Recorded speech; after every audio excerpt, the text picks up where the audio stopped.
भी आपके सामने नीट 2021 बायोलॉजी का ये एक क्वेश्चन जिसमें आपसे पूछा गया है which of the following statement is correct. तो चलिए देखते हैं हर एक स्टेटमेंट को। पहला स्टेटमेंट है organism that depend on living plants are called saprophytes.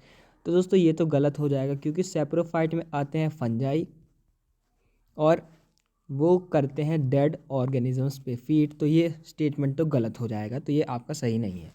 अगला है some of the organisms can fix atmospheric nitrogen in specialised cell called seed cells. तो दोस्तों यहाँ पर बात किसकी हो रही है? यहाँ पे दोस्तों बात हो रही है आपकी BGA की, यानी जो ब्लू ग्रीन एल्गे होते हैं उनकी बात हो रही है। तो वो दोस्तों सेल के नाम आप याद रख सकते हैं, ये बहुत इंपॉर्टेंट भी है। हेट्रोसिस्ट में दोस्तों ये N2 को फिक्स करते हैं, एटमॉस्फेरिक नाइट्रोजन को फिक्स करते हैं ब्लू ग्रीन एल्गे। और इनके आप एग्जांपल याद कर सकते हैं नॉस्टॉक और एनाबीना।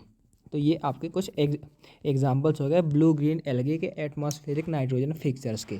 तो ये भी गलत हो गया क्योंकि ये सीड सेल्स में नहीं करते हैं, ये करते हैं वो हेट्रोसिस्ट में वो अपना नाइट्रोजन फिक्स करते हैं। अगला है the fusion of two cells is called karyogamy. तो दोस्तों यहाँ पर सेल्स नहीं होगा, यहाँ पर आप सेल को हटा के अगर न्यूक्लियाई लिख देते तब ये सही होता, तो ये भी गलत हो जाएगा।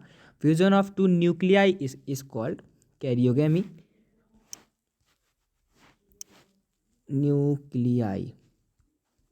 अगला है fusion of protoplasm between two motile और non motile gamete is called plasmogamy. तो दोस्तों ये आपका अंत में सही स्टेटमेंट हो गया। तो जो मोटाइल गैमेट हो या फिर नॉन मेटल गैमेट हो, अगर उनके बीच में फ्यूज़न हो रहा है तो आप उसको कहेंगे प्लाज्मोगेमी। इसलिए दोस्तों इसका आंसर डी करेक्ट हो जाएगा। तो इसका आंसर डी आप सही कर सकते हैं। तो इसका आंसर दोस्तों आपका डी सही है। तो ये था एक नीट 2021 का क्वेश्चन।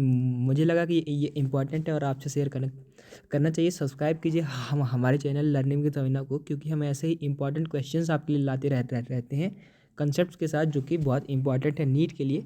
और JEE के भी हम कुछ क्वेश्चन सॉल्व करते हैं। Thanks for watching, keep learning.